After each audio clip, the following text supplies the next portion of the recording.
Naalimpungatan si Doris nang may maramdaman siyang humahalik sa labi niya, at nang magmulat siya ng mga mata si Arman. Napakagwapo nito at wala itong pang-itaas. Siniil siya nito ng halik ng mapusok, halik na nag-aalab. Halik na may pagmamahal galing sa puso. Anong oras na ba? Bakit tumilaok na ang manok?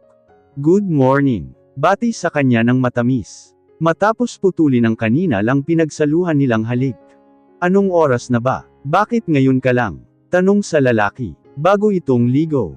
Kaya nakatapis pa ito ng tuwalya. Alam niyang natulugan niya na ang paghintay dito. Tumawag ako sa office mo, sabi sa akin nakauwi ka na raw. Bumangon siya at sumandal sa rehas ng kama. Lately madalas ka na nang late umuwi.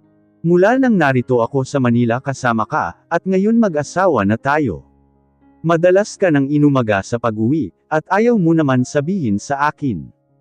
May pagtatampong sabi niya dito. Yumukod ito sa kanya. At dinampyan muna siya ng halik ng mabilis sa labi.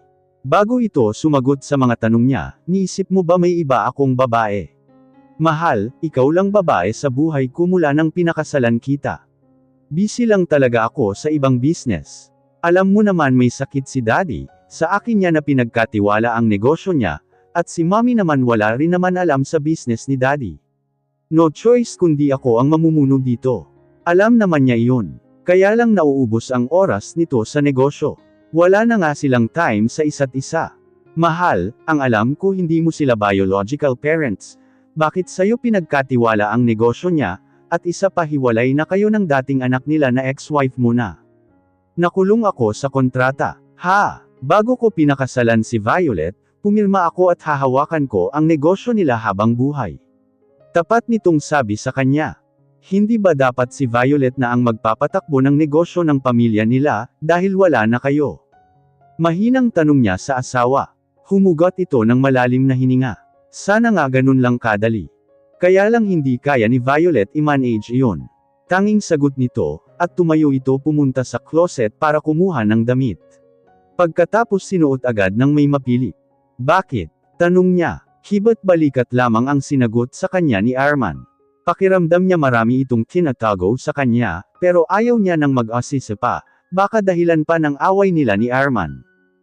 Hindi mo na kailangan malaman, okay. Ang mahalaga sa'yo lang ako umuwi gabi-gabi. Tumahimik siya agad, nang mapansing mainit na agad ang ulo nito.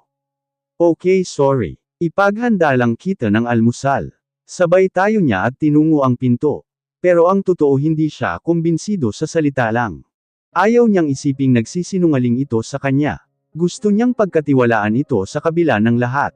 Sige salamat, pero nakapagluto na ako. Kakain na lang tayo. Hintayin mo lang ako sa kusina, magsusuklay lang ako saglit.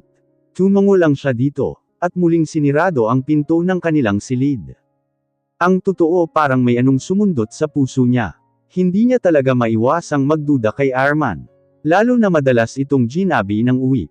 Ayaw naman nito sabihin ang dahilan. Humugot ng malalim na hininga si Doris. Bigla kasing naninikip ang dibdib niya. Hindi niya alam pero ang babaw ng luha niya. Kunting ano lang tutulo na agad ang luha niya. Agad niya namang pinunas iyon. Nang mapansing palapit si Arman sa kanya. Inaabala niya ang sarili at inayos ang kanilang mesa. Kumuha siya ng 2 plato at nilagay sa mesa. Pagkatapos sunod niyang sinandok ang ulam. Nilagay sa mangkok at mga kutsara, tubig, baso. Nasa mesa na lahat bago siya naupo sa mesa. Kain na tayo. Nakangiting aya niya kay Arman. Okay, let's eat, I'm hungry. Ikaw rin kain ka ng marami. Hindi ka na nag-iisa, 2 na kayo. Sabi sa kanya. Napansin niyang nakalapag ang phone nito sa tabi nito. Siguro mayroong itong hinintay na text or tawag. Hey, what's wrong? Kanina ka pa tahimik dyan. Puna sa kanya ni Arman. Tumikim muna siya bago sumagot sa asawa. May check-up ako ngayon kay Doc. Hindi mo ba ako sasamahan? Tumunog ang phone nito. May text itong natanggap. Saglit muna nito binasa bago sumagot. Hindi niya mabasa ang ekspresyon ni Arman. Sino kaya ang nag-text? Siyempre kapag hindi ka magtatanong, ayaw rin sabihin sa kanya. Hindi na siya nakapagtiis na huwag ito tanungin. Sino ka text mo? Sabi ko. Sino ka text mo mahal? Just a friend. Pinaalala niya sa akin ang reunion sa Tagaytay. Malapit na kasi iyon mahal. Reunion lang ng mga Black Arrow.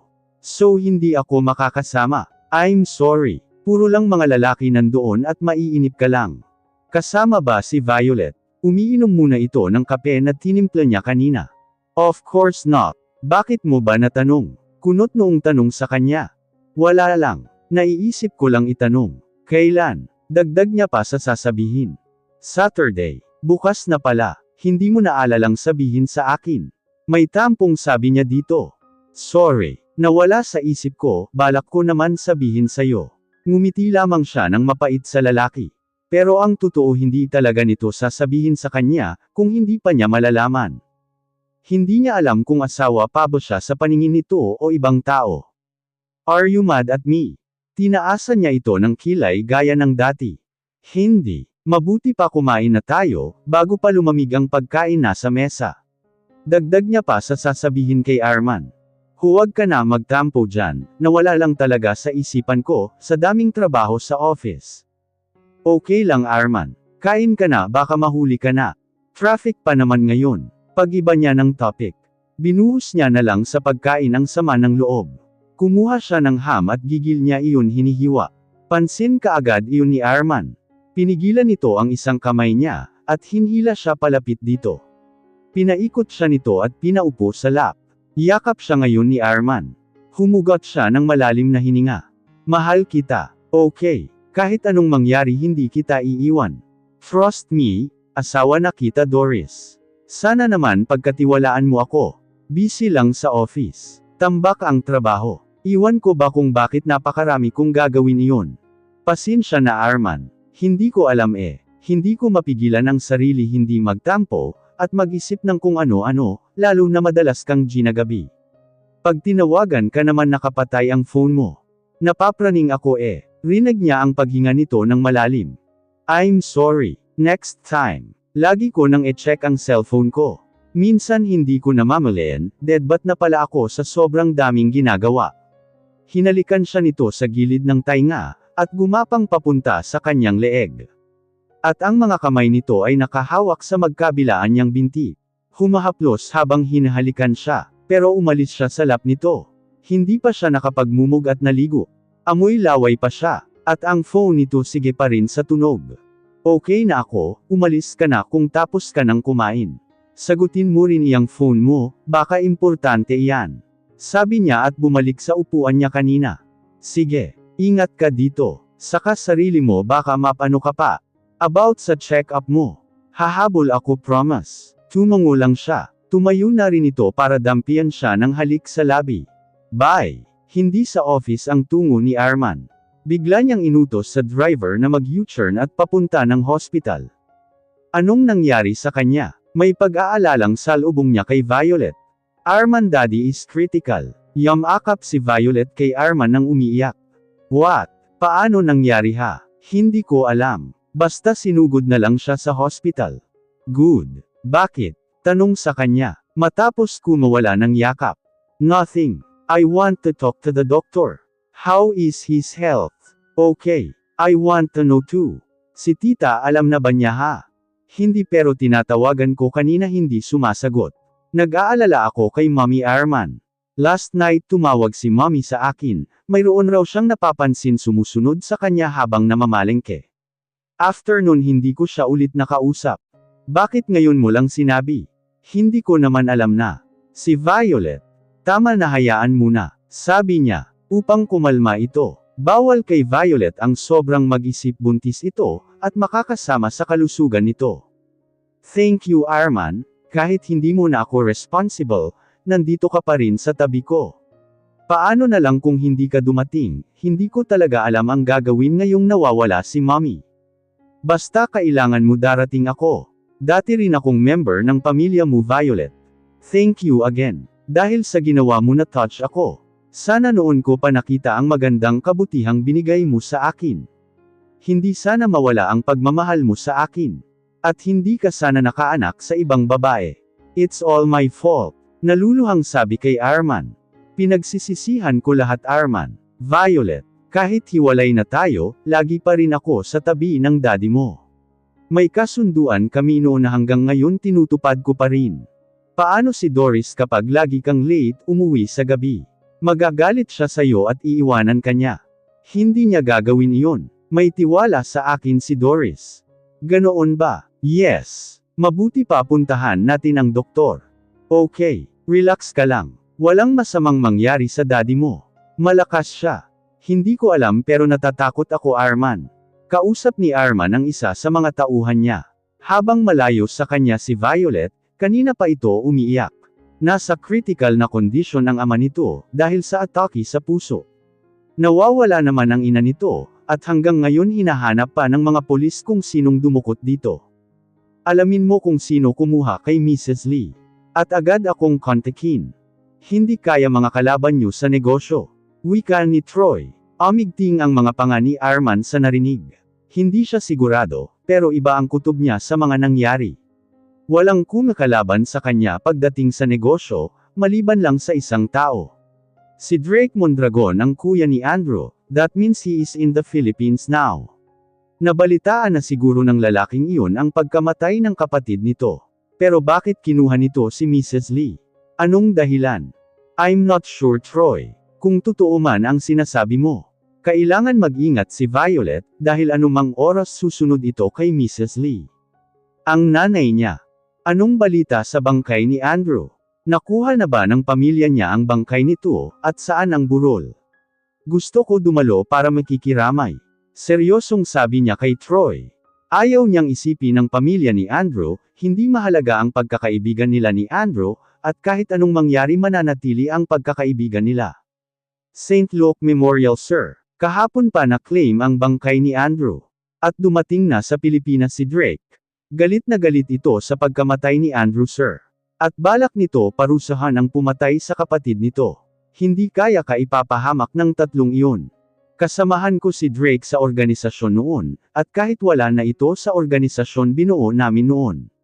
Nakukuha niya pa rin ang simpatsya ng mga kasamahan namin sa Black Arrow, at kapag nalaman niyang ako ang tumapos sa kapatid niya, asahan mong malaking gulo ang naghihintay, at wala siyang pinapalagpas kahit inosenteng tao dinadamay niya.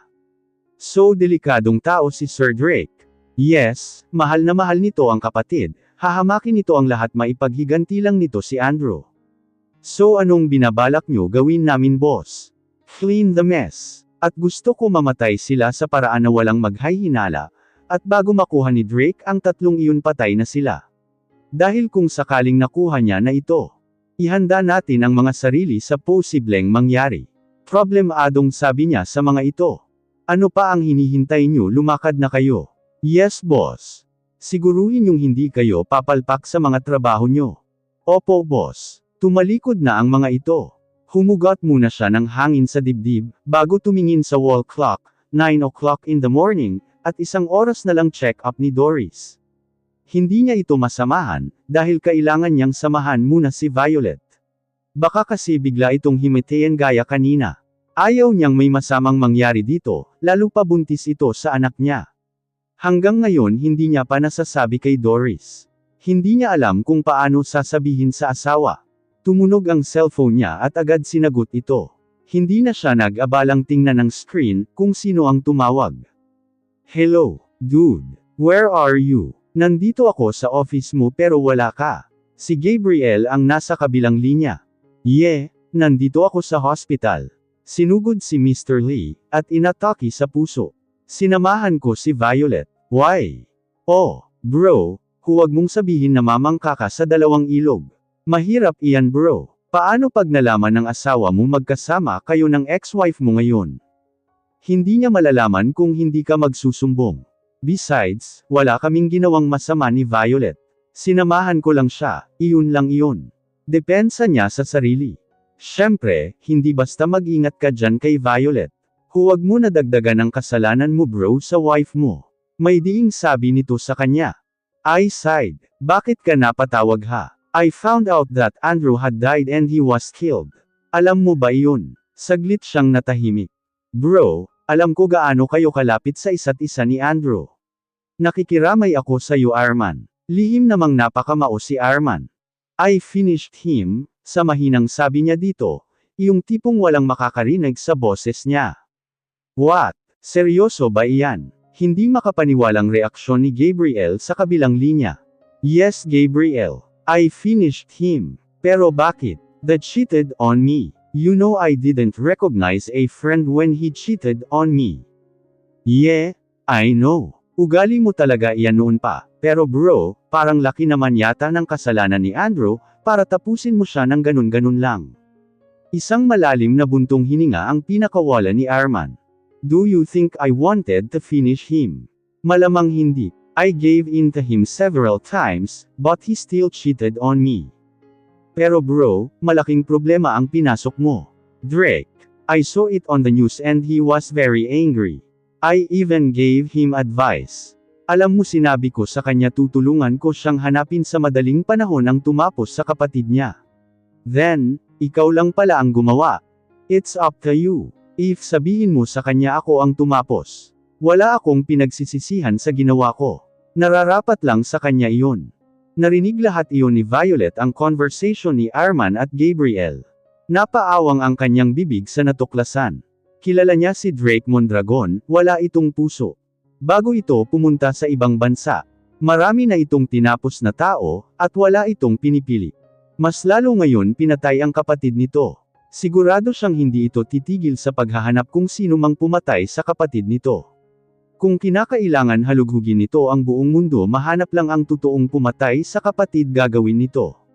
Malaki at malawak ang koneksyon ni Drake sa negosyo, at mga politiko noon at hanggang ngayon makapangyarihan pa rin ito, kahit matagal na itong wala sa organisasyon. Pero balita niya nakukuha pa rin ito ang simpatsya sa Black Arrow. Kapag lalapit muli ito, hindi mapalagay si Violet sa nalaman. Mahal na mahal niya si Arman, ayaw niya itong mamatay, lalo na at dinadala niya ang magiging anak nila ni Arman. Kahit alam niyang hindi na sila mag-asawa ngayon. Ayaw niya pa rin mapahamak ito. Hindi niya kakayanin. Hey, what's wrong? Kapansin-pansin ang pagiging balisa ni Violet. Hindi ito mapalagay, na parang may iniisip dahilan ng pagkabalisa nito. Napayakap si Violet bigla kay Arman. Napatingin naman si Arman sa paligid. Baka kasi may biglang reporter mapadaan sa hospital, at makita sila ni Violet na magkayakap. Agad namang inalis ni Arman ang mga braso ni Violet, na nakapulupot sa leeg niya.